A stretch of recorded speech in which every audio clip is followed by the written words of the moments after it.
kon yéen ñi nga xamante ni yéen a ngi seetaan en ce moment Jotna TV ñu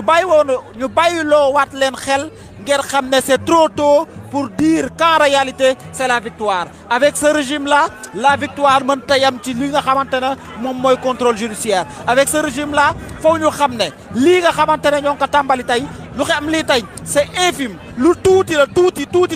par rapport li nga xamante ne loolu la ñu war a def pour Sénégal mën a moom boppam am na ñoo xamante ne dañ leen a rey am na ñoo xamante ne tey jii nii ña nga ca kaso ba donc il faudrait que ñu libérer ñëpp bàyyi Ousmane Sonko ak sagoom mu am non-lieu total waaye duñ ca sax yam ñi nga xamante ne tey jii nii ñoom ñoo comploté lii sur Ousmane Sonko yoon topp leen bu leen yoon toppul bu boobaa yoon dina ñàkk a def liggéeyam parce que ce qui est clair ce qui est vrai ce qui est net mooy complot am na te complot boobu ña ko def pour yoon mën a def liggéeyam faw ñu mën leen a découvrir xam ñan ñoo def lu nu mel kon en ce moment na ñëpp génn dem ca marche pacifique bi comme nañ ko waxee liggéey bi continuer bu ko defee Sénégal encore une fois de plus mën a moom boppam lii je tenais à ce que nit ñi xam ko bien vrai que ngeen ko gisee nii y a une liesse populaire bu am bundu kër Ousmane Sonko c'est un peu compréhensible parce que ndaw ñi cofeel gi leen boole ak Ousmane Sonko lu rëy la waaye foog ñu rappeler leen également que c'est très tôt pour ñu nekk di ndamu c'est trop tôt pour ñu foog ne combat bi jeex na en réalité combat bi day soog a commencer ce combat là comme je l'ai rappelé tantôt en wolof il urge pour moi de le rappeler également en français en ce moment nous voyons des liesses populaires en ce moment nous voyons du contentement et de la gaieté chez les jeunes mais bien vrai que ces contentements, bien vrai que cette gaieté-là s'exprime par l'affection et la sympathie que les jeunes ont envers Ousmane Sonko, il faut rappeler que ce combat ne vient que de commencer parce que tout simplement Ousmane Sonko est sous contrôle judiciaire. Être sous contrôle judiciaire est une épée de Damoclès. Être sous contrôle judiciaire voudrait tout simplement dire que c'est un piège que l'on tend à Ousmane Sonko pour encore une fois de plus l'éliminer dans la scène politique. Ça, nous ne pouvons pas l'accepter. L'autre chose qu'il faudrait expliquer aux Sénégalais, à ceux qui nous suivent en ce moment, ce serait de leur dire qu'en réalité, il y a d'autres prisonniers politiques, il y a d'autres otages politiques, il y a des personnes qui ont été violentées, il y a des personnes qui aujourd'hui sont mortes. Il faudrait que tout cela, la justice puisse clarifier tout cela et que ceux qui sont encore des otages politiques puissent être libérés. Pour cela, il faudrait que les jeunes comprennent que ce combat ne vient que de commencer et qu'en réalité, la marche pacifique qui doit avoir lieu à 15h doit être aujourd'hui, encore une fois de plus, un espace, un lieu où nous pouvons encore magnifier, montrer notre mécontentement vis-à-vis de ce régime. C'est trop tôt pour crier victoire parce que ceux qui ont comploté sont aujourd'hui responsables de la mort de ces jeunes-là. Ceux qui ont comploté sont aujourd'hui responsables des jeunes qui ont perdu leurs bras. Ceux qui ont comploté sont aujourd'hui responsables de ceux qui ont en un moment passé ne serait-ce qu'une seule minute dans les prisons, dans les commissariats. Ce sont eux qui en sont responsables. Donc il faudrait que la justice puisse faire ce travail. Il faudrait également que l'on comprenne qu'en ce moment-là, là où suis-je en train de vous expliquer, il est trop tôt, vraiment trop tôt pour crier victoire parce que Ousmane Sonko est sous contrôle judiciaire. Parce que des otages politiques sont encore dans les prisons. Parce que les Sénégalais continuent de souffrir. Parce que les jeunes n'ont pas de travail et qu'en réalité, ce régime-là n'utilise qu'un piège et un épée de Damoclès sur la tête de Ousmane Sonko, sur la tête de Pastef, mais surtout sur la tête de ce projet qui est la reconstruction du Sénégal, mais surtout la rupture ombilicale avec les puissances étrangères qui sucent et scrutent nos ressources pour leur propre pays en laissant à marge la jeunesse sénégalaise. Loolu daal moo ne woon dinaa leen ko expliquer képp ku dégg lii nga xam ko pour ñu comprendre que en ce moment ni c'est trop tôt, vraiment trop pour crier victoire. Bien vrai que xëy na sax jàpp gi nga xamante ne jàppoon nañ ko Ousmane Sonko ñu bëri naqarlu woon nañ ko tey jii nii buñ nee ko bàyyi nañ la nga ñibbi sa kër am na lu muy firi waaye nag faw ñu leeralal leen yéen ñëpp ngeen xam ne li ëpp solo mooy continuer liggéey bi te continuer liggéey bi mooy dem ca marche pacifique bi. dafa mel ni ndaw ñi comprendre nañ ko parce que am na ci ñoo xamante ne fi may waxee ak yéen en ce moment nii ñi ngi commencé tey jii nii di génn di dem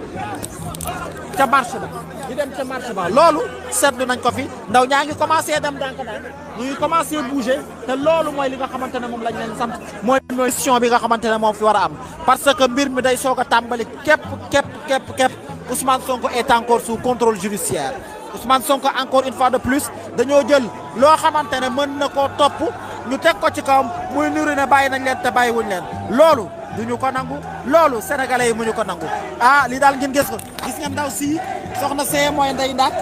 moom ñëw na aussi manifester son soutien à Ousmane Sonko parce que moom xam na ne xeex bi jeexagul amaana balaa moo jeex sax dinañ ko mën a wax loo itam mu jox ñu li nga xamante ne moom la xalaat waaye lu si mënti doon liñ leen mën a expliquer daal pour ngeen xam ko en ce moment mooy xeex bi jeexagul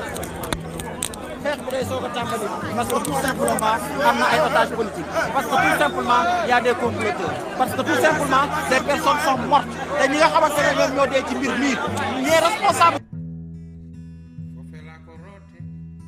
mooy ñi nga xamante ne ñoo comploté contre Ousmane Sonko responsable yi mooy ñi nga xamante ne ñoo comploté contre ce régime de Macky Sall donc il faudrait qu'on ait les pieds sur terre et avoir les pieds sur terre c'est être lucide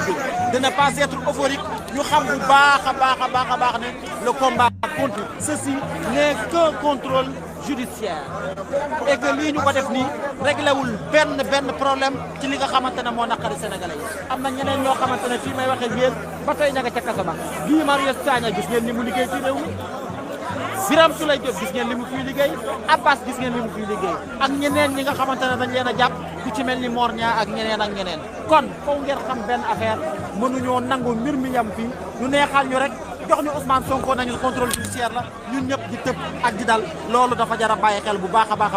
loolu laa ne woon naa ñëw expliquer leen la ko ngeen xam ko bu ko defee ngeen xam li nga xam ne moom moo xew ci réew mi du ñàkk sax am na ñoo xamante ne dinañ jéem a wax loo ñu wax ñu itam mbir mi fu mu toll ak naka lañ ko gisee amaana sax maître Tall tey ñoo ngi ko bëgg a am buñ ko amee dina gën a leeral mbir mi fan la toll waaye li ci ëpp solo rek yéen ñi nga xamante ni yéen a ngi suivre fii ci Jotna TV ngeen comprendre ne mbir mii ngeen gis fii nii certes am na solo waaye liggéey bi day soog a tàmbali parce que kat liggéey bi balaa moo sotti nag mooy Ousmane Sonko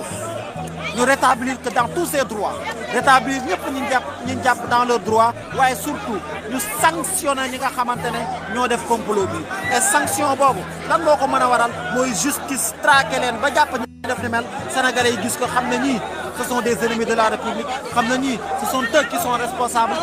ak kan yi nga xamante ne dee nañu ci réew mi loolu foofu ñu xam ko te foofu ñu leeral ko explique ko sénégalais yi wasalaam bu ko defee rek ma bàyyi leen ngeen dund ak ambiance bi jeunes yi nga xam te ne fi mu ne nii donc sonn di ñaax wax ñu wan leen li fi nekk gum ba pare expliquer leen nag ne faw ñu dem ca marché ba parce que marché ba en ce moment aussi lu am solo ba nga fa war a am liggéey bi nga xamante ne Pastef def na ko projet bii sénégalais yi ànd ceeg moom ñu ànd continuer di ci liggéey ba Sénégal mën a moom boppam ba Sénégal mën a dagg lépp loo xamante ne moom moo ko relier ak puissance étrangère yi parce que ñoom ñooñu kat faw ñu xam ne lenn dong moo leen ñor mooy suñu alal faw ñu xam ne leen dong moo leen ñor mooy jël suñuy ressources faw ñu xam ne leen dong moo leen ñor doxal seeni réew te rey suñu réew loolu nag ñun duñu ko nangu amaana yéen du ngeen xam kon bu yeboo ngeen comprendre bu baax a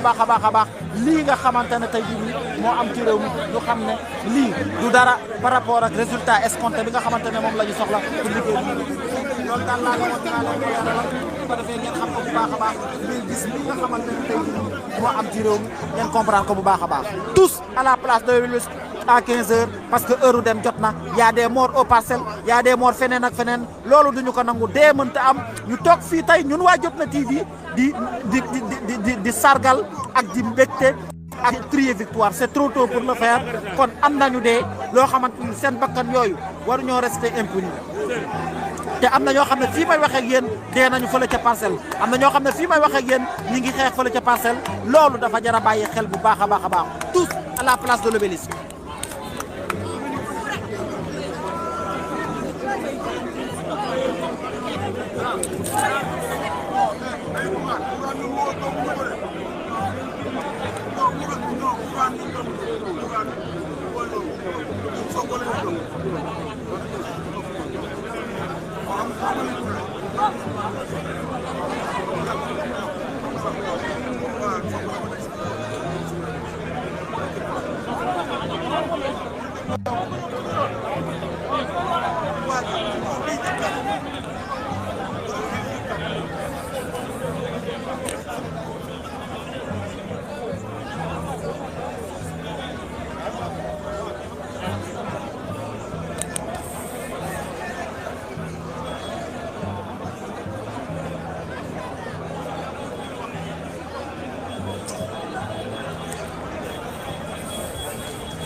maître Tall maître Tall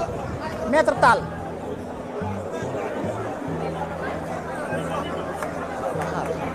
gisuma ndox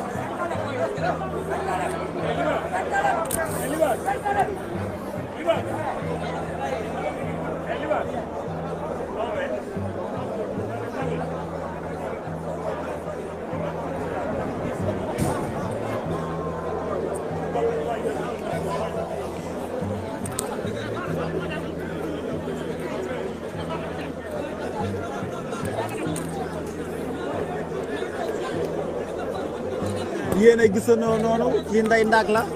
moom itam daa ñëw jël responsabilité am ñëw na xeex bi day soog a tàmbalee dañu bàyyi lii yëpp li muy wane rek mooy am na ñoo xamante ne quelle que soit leur posture et leur position ay patriotes la ñu doon gis ngeen ko drapeau bi moom itam ñëw wane ne coow lii li muy bari moom xam na li xew xam na ne mbir mi c'est trop tôt pour crier victoire du ñàkk sax tout à l'heure dinañ ko jox suñu kàddu moom itam mu xamal ñu lan moo xew ci réew mi mu xam lan mu wax ñu lan mooy xalaatam ci mbir mi fi mu toll.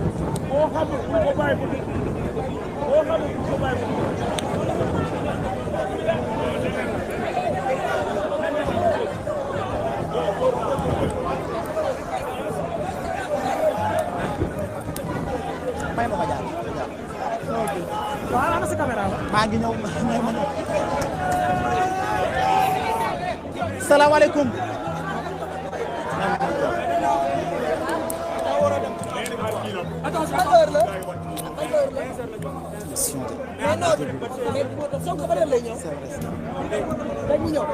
c'est vrai maa ngi jégalu waaw Ndeye Ndack je rappelle juste que yaa ngi fii ci Jotna TV chaîne bi nga xamante ne ñoom ñooy ànd ak Ousmane Sonko di liggéey ak moom yaa ngi en direct fi mu ne nii ñëpp ñu ngi lay seetaan sénégalais yëpp li ñu la bëggoon a laaj rek tey jii nii gis nañ li nga xamante ne moo fi xew Ousmane Sonko nekk na sous contrôle judiciaire yow lan mooy sa première impression. déjà li ma mën a wax mooy dañoo foog ne y a que des partisans de Sonko ci mbedd mi dañoo foog ni les pilleurs waa kër Ousmane Sonko la ils nous ont traités de terroristes waaye je dis non parce que man xam ngeen ne bokkuma Pastef man tey su may votel Sonko du ma ko votel parce que dañ ko xoxotal dama koy votel parce que dafa am programme kon jeunesse bi nga xam ne gën na gëm nañ Ousmane Sonko waruñu nangu ñu koy xoxotal man jigéen laa waaye nekk jigéen kese du tax ma mën a far ci benn parti te damaa far au nom maanaam dama far sénégalais yi mooy même bu nekkee Sonko moo def mais nañ bàyyi ñi nga xam ne ñoo jël Adji Sarr làq ko ñoo jël li nga xamante ne en fait dañuy jël def genre complot pour di sonal sénégalais yi di bëgg a xoxatal Ousmane Sonko man loolu moo ma naqari Ousmane Sonko du malien du japonais c'est un sénégalais kon tey képp koo xam ne da nga seetaan ñu koy xoxatal ëllëg di nga toog doo sa loxo ci ëkk parce que tey dama fi ñëw aussi au nom de la liberté. léegi gis nañu ne Ousmane Sonko dañ ko mettre sous contrôle judiciaire muy mbir moo xamante ne épée de Damoclès la muy mbir moo xamante ne ba tey jii mën na ko topp gis nañ ne ndaw ñaa ngi crier victoire mais est-ce que gisuloo ne c'est trop tôt pour crier victoire d'autant plus que am na ndaw ñoo xam ne fii may waxee yow ñu ngi continuer di xeex fële ca Parcelles am na ñoo xam ne dee nañu ñu comploté lii ba am ndaw ñuy dee ci tey jii nii est-ce qu'ils ne sont pas responsables est-ce que waruñu topp est-ce que waruñoo pousse mbir mi ba mu gën a sori. ma wax la benn affaire mun nañ crier victoire aujourd'hui parce que tey li génn gis nga ko même bu nekkoon benn nit moo génn gëm Ousmane Sonko tey am nañ victoire waaye nag lii yëpp bu nekkee pour salteel dossier wam la wala salteel ko ba mu bañ a nekk président loolu sénégalais duñ ko nangu 3 ans moo des man tey bëgg naa xam ndax war naa mën a pare pour voter ku ma saf wala non nañ wax ak nit ñi lu leer tey Ousmane Sonko xoxatal biñ koy xoxatal sénégalais duñ ko nangu di ñaawlu tam ñi nga xamante ne ñooy force de l'ordre yi man sama papa gendarme la mais tey damaa ruus su ma leen gisee ñuy rey sénégalais yi mais ku sàcc nañ la jàpp ku toj nañ la jàpp te man nekkuma sax seulement une citoyenne dama nekk citoyenne engagée jël sama voix tey di ko teg au nom de la démocratie président tey wax nañ ñu libérer nit ñi am seen jàmm président wàcc wax ak nit ñi ñu bàyyi di ñu xoxatal parce que plus ñuy xoxatal plus ñuy wàcc te tey ku dee Sénégal nga teewal deewoo ti lu ñàkk fayda deewoo ti lu ñàkk fayda da nga dee au nom de la liberté au nom de la patrie. jërëjëf Ndeye Ndack ñoo ko gisandoo gis ngeen li nga xamante ne moom la def muy discours d'engagement discours boo xamante ne mooy wane ne Sénégal rek moo ko ñor léegi nag li ñuy wax nit ñi rek mooy nañu continuer dem ca marche pacifique bi nga xamante ne moo war a am tout à l'heure à 15h parce que marche boobu aussi day continuer liggéey bi nga xamante ne neex yàlla gis nañ ne vraiment am na ñoo xamante ne fii may wax ak yéen dafa mel ni ils ont compris le message et que en ce moment ñi ngi fexe et que en ce moment ñi ngi dem ndànk-ndànk ci marche ba loolu aussi jar na bàyyi xel amaana sax du ñàkk buñ mënee am yenn kilifa ci parti bi ku ci mel ni maire Tall wala Moustapha Sarré waxtaan ak ñoom ñu xamal ñoom aussi lan mooy seen posture ba xam xeex bi jeex na parce que sous contrôle judiciaire comme je l'ai dit tantôt c'est trop facile donc ndaw ñi dafa mel ni comprendre nañ ils sont en train de se déplacer petit à petit loolu c'est important mais le plus important encore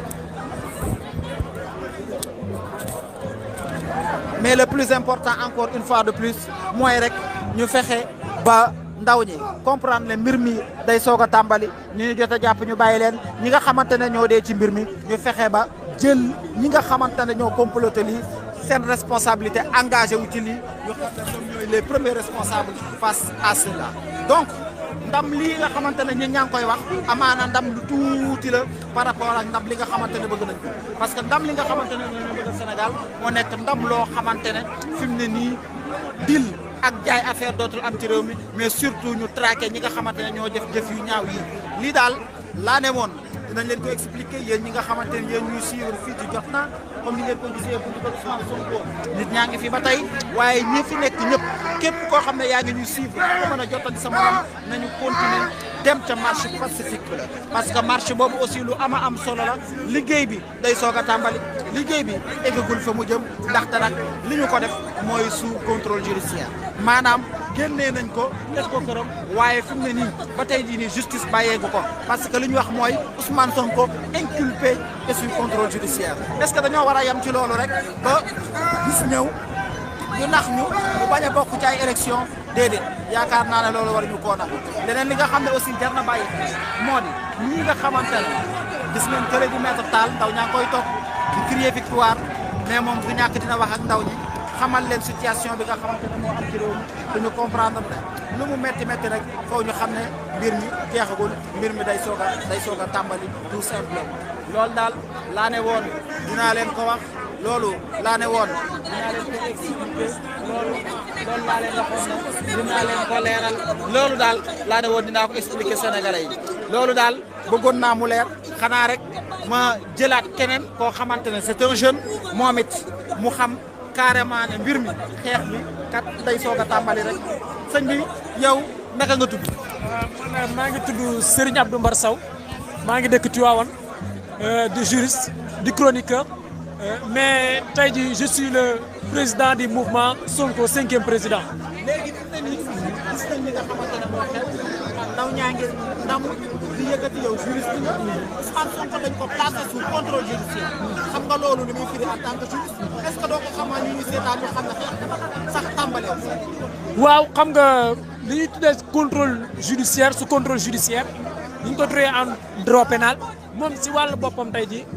jii liñ ko def noonu tey ça ne veut pas dire que ni tey jii Ousmane Sonko dafa libre parce que sous contrôle judiciaire ça veut dire que à tout moment tey jii bu ko bi nga xamante ni mooy yoon soxlaa tey jii day koy dem wuy ji kon donc ñun jeunesse bi nañu xam ne tey loolu ça ne veut absolument rien dire ci li am Ousmane Sonko tey même buñ ko bàyyee tey mu dem këram nañu xam ne Ousmane Sonko n'est pas encore libre ce qui se passe dans ce pays moo lan dans une démocratie je le dis toujours digne de son nom chacun pourra épanouir toutes ses facultés et donner libre cours à ses initiatives individuelles tel n'est pas le cas aujourd'hui je dis nous les hommes ont toujours senti la nécessité de vivre en société de façon harmonieuse dans des cadres qui n'ont pas été toujours pris par la dénomination d'État kon askan wi ñoom li ñu war a xam mooy tey jii xeex bi xaajagul a sax commencé bay jeex donc ñun ñëpp nañu mobiliser wu pour li nga xamante ne moom la ñu marche bi nga xamante ne dañ ko war a amal ñu amal ko président Ousmane Sonko dina gën a wax ak askan wi parce que bu ñu fàttee am na suñu frères yoo xamante ne Guy Marius Sagna bàyyeeguñ ñi ci dee pour lan ak ñi nga xamante ni tey jii ñooy suñuy rakk yoo xamante ni tey jii ñu ngi leen di dëkk ak suñuy frères dugal leen ci kaso bi ci loo xamante ni nii ci injustice tey jii boo xoolee procédure bi ni demee nga xëy ba tey bi may xëy ba dama jaar côté Yoff xool tey jii agent bi dañ koo bàyyi libre Shell bi dañ koo bàyyi libre qu'est-ce que ça veut dire on va laisser les gars mais buñ ko bàyyee tey jii danañ ko bàyyi mu ñibbi këram waaye heure buñ ko soxlaa n'importe quel moment day ñëw wuy si waat li nga xamante ni kon mooy yoon kon ñun askan wi nañu xamante ni xeex bi commencé gul sax bay jeex. est-ce que yaakaaruloo ne enquête bi war na mën a gën a wéy sax de l'autre côté pour ñi nga xamante ne tey jii nii ñoom ñoo comploté contre Ousmane Sonko gis nañ ne conséquence bi mu jur am na ay nit yu ci dee am na ay nit yu ci gaañu am na ñoo xamante ne seen liggéey yàqu na ci jàppoo ne ñooñu war nañ dem ba gis leen teg leen loxo te xam ne ñoom ñooy les principaux responsables aujourd'hui de ce qui s'est passé à travers cette affaire-là. raison pour laquelle ñu war a saisir li nga xamante ni tey mooy Cour pénale internationale parce que tey jii boo comploté benn mbir jiñ ko ki nga xamante ni nii mooy sa nawle di doomu Sénégal di gor di cadre taxaw moom rek taxaw ni j'ai fait 15 ans impôts et domaines musuma jëlal dërëm man musuma gis ci réewum Sénégal ku ñemee taxaw wane keneen ku ñemee taxawoo loolu na ñëw ci taxaw kanam Ousmane Sonko leeral loolu tey ji ñi nga xamante ne dañu complété woon ce dossier te xamante tegal ñu ko ci benn ama lu dul politique ñooñ seen wàllu bopp tey ji yoon da leen a war a jël ñoom ñett tegal ci yoon tey ji nañu xamante ñun Sénégal bu ñu nawee ci wàllum démocratie tey jii ñun tey jii kenn xamatuñu suñu noonu yëpp a ngi ñuy ree lu tax ndax complot Ousmane Sonko def na Ousmane Sonko deful Ousmane Sonko def na Ousmane Sonko deful 3 dossiers bii nga ne tey jii dafay def trouble à l'ordre public pour lan ndax da doon dem wuy ji ki nga xamante ni mooy juge d'instruction 8e cabinet tey jii juge d'instruction 8e cabinet dem ba xamante ni tey jii le dossier est tellement vite mu jël ko tey jii daal di koy jox ki nga xamante ni fii mooy njiitam pour wax ni ko man dossier bi gisuma loo xamante ni mën naa cee topp ki nga xamante ni mooy Ousmane Sonko donc pour wax la ni la ñoom lii dañ ko nasoon bu yàgg teg ni carrément le gars là comme que il perturbe on va pas le laisser faire ñun nag ñu ngi wax ni askan wi ñoom ñëpp nañu xaw du tey say Ousmane Sonko du parce que keneen c'est parce que ñun sénégalais yi ñoo dul nangooti personne taxaw ci suñu démocratie jóge ci tànkam di ko diri ba fu ko nekk ni ñu xamante ni mooy am c'est le seul Ousmane Sonko qui pourra changer ce pays c'est que si vous regardez le projet bu Ousmane Sonko ak li muy wax askan wi c'est parce que looloo tax askan wi taxawul ko loolu mais le combat nañu xam ni xaaju la jeex nous tous on est des juristes nous tous on est des journalistes nous tous on est des régulateurs sociaux raison pour laquelle na ñëpp taxaw xam ne xeex bi commencé gu sax day jeex. waaw muy discours bu am solo discours bu engagé boo xamante ne moom itam def na ko muy loo xamante ne lu leer la pour ñëpp xam ne daal di am ci réew mi ngi nii na ko ñëpp xam li ñëpp war a xam rek mooy l'engagement encore une fois de plus dafa war a continuer pour démocratie mën a am pour projet Ousmane Sonko ñu mën ko défendre foofu combat bi continuer donc projet Ousmane Sonko daal li koy tax bu réussir dëgg mooy combat bi continuer kon ndaw ñëpp xale yëpp ñoo ngi leen di sant ne na ngeen dem fële ca place de l'Obélisque pour marche bi parce que marche boobu aussi c'est aussi important que li nga xamante ne jot nañ koo def encore une fois de plus am na ñoo xam ne ba tey dañ leen a jàpp encore une fois de plus am na ñu ci dee encore une fois de plus am na ñoo xamante ne seen bakkan dañ ko ci ñàkk loolu yëpp nag pour mën ko régler il faudrait que le combat continue mais l'autre chose xam aussi important aussi mooy Ousmane Sonko c'est un projet Pastef c'est un projet te projet boobu li tax ñu xeex ba egsi fii ñu xeex ba egsi fii ñu ñuy seexal ab tàngal ñu koy màcc bëgg caayam déedéet parce que ba tey ñi ngi ci seen ñoom seen pexey rey projet bi te rey projet bi mooy fexe ba ñoom sexal ñu tàngal ñu jàpp ci ñu jàll ci leneen daal ñuy rey benn yoon décapité Pastef décapité projet bi daal di jàll ci leneen donc loolu duñ ko nangu yéen ñi nga xamante ne yéen ñuy seetaan yëpp ngeen xam ne daal dem leen ca marche pacifique ba constitution moo leen ko may marche pacifique constitution moo leen ko may le combat ne fait que commencer donc nañ dem ca marche pacifique ba ca kanam a kanam Ousmane Sonko bu waree waxtaan ak sénégalais yi dina ko waxtaan ak ñoom loolu daal mooy li nga xamante ne dama ne woon dinaa leen ko xamal ngeen xamee ko noonu bu ko defee rek ñun dañuy rendre antenne bi jàll ci leneen parce que jàpp nañ ne fii ci buntu kër Ousmane Sonko li fi waroon a am na fi l'essentiel mooy gis nañ ndaw ñi témoignage bi nga xam ne def nañ ko ci Ousmane Sonko cofeel gi nga xam ne wanaan nañ ko waaye nag ñoom ndaw ñooñu c'est à nous aussi qui savons réellement li nga xamante ne moo am ci suuf de leur expliquer que ce combat encore une fois de plus ce combat ne vient que de commencer ce combat ne vient que commencer loolu bàyyi leen ko xel bu baax a baax a baax xeex bi day soog a tàmbali xeex bi day soog a tàmbali xeex bi day soog a tàmbali loolu lañ ne woon dinañ leen ko xamal kon wasalaam ñu déggante waat ci kanam incha allah ca marche pacifique ba jox leen li nga xamante ne ma fa am Sonko ma nga noonu di dem ci place de l'Obélisque ci marche ba président Ousmane Sonko mi ngi noonu di dem ci marche ci place de l'Obélisque ca marche ba mooy information bu ñu am. information bi ñu am mooy Ousmane Sonko mi ngi dem place de l'Obélisque Ousmane Sonko mi ngi dem place de l'Obélisque ca marche ba mooy la bonne information kon ñëpp ñu xamandoo ko information baa ngi noonu Ousmane Sonko place de l'Obélisque